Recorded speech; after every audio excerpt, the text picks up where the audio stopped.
How would you like to hear a story about a gigantic shark on the Texas coast that pulled a shrimp boat offshore?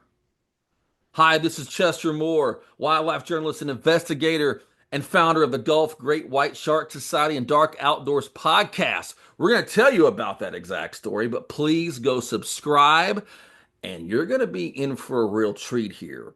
Early in my career, I was at the southern tip of the Sabine Jetties, about 3 miles out in the Gulf, with my friend Wild Bill Skinner. He was always insistent on using Wild Bill, and he was an outfitter. He booked fishing trips in Mexico and South America, and I had been to both Mexico and Venezuela fishing with him.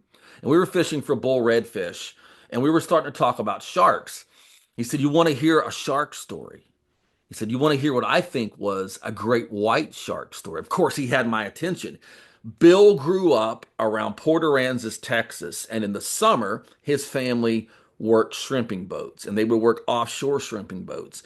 And what they would do is they would trawl in the morning, they would cull, which is get rid of all the little fish and crabs and non-target organisms midday, and then they would take a nap. Well, he would just be mind blown by the hundreds of sharks that would come behind the boat. And he would see pretty big sharks.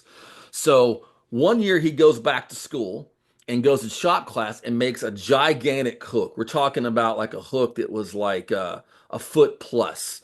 And he makes a chain leader, really long, long, long chain. I think he said it was probably 60 feet long. And he's going to hang it off of this shrimp boat and use a shark for bait and try to catch a bigger shark because he'd heard that big bull sharks and tiger sharks and stuff would eat other sharks. So he ended up, parents and everybody else was taking a nap, and it was call time. They had called, and there were all kind of sharks around the boat, and ended up catching about, he said, between a 4 and 5, say a 4.5 foot long blacktip.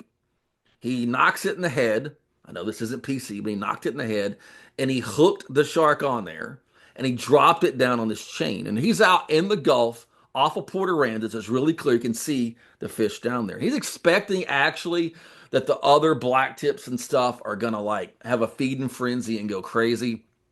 And what happened was, he said a bunch of the sharks went down around it and started like looking at it, swimming around it, and then they all went like the Red Sea parting. He said all of a sudden this giant, giant shark swims up to it and grabs it. And he said when it grabbed it, it kind of turned up where he could see it. And this is a 4.5 foot, black tip. He said there might have been a foot or less on each side. It grabbed it right in the middle. So about at least a 3 foot wide mouth right there. And he said it started pulling. And this is a chain. And they were anchored.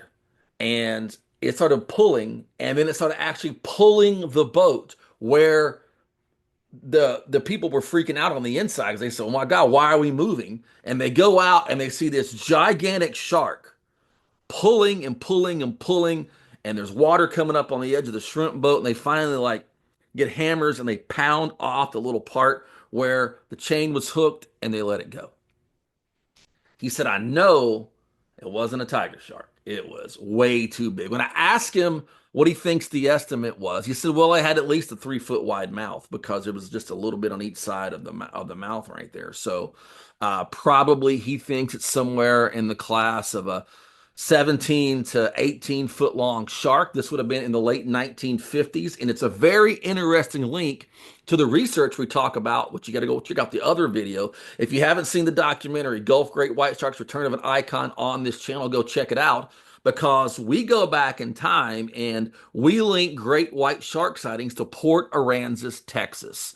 And at Port Aransas, Texas, in 1950, there were 3 great whites caught in 1 week. We have the newspaper clipping of that. Really cool element from the documentary. But this was in Port Aransas in the 1950s. Without a doubt, in my mind, it was a great white shark, unless it was a megalodon. But anyway, it was a great white shark, and it blew his mind. And that was really the first person that I ever spoke with who talked about seeing a great white in Gulf waters. And of course, it's a big part of what we do. And I thought I'd share this fun and cool story with you from my late friend, the great Wild Bill Skinner.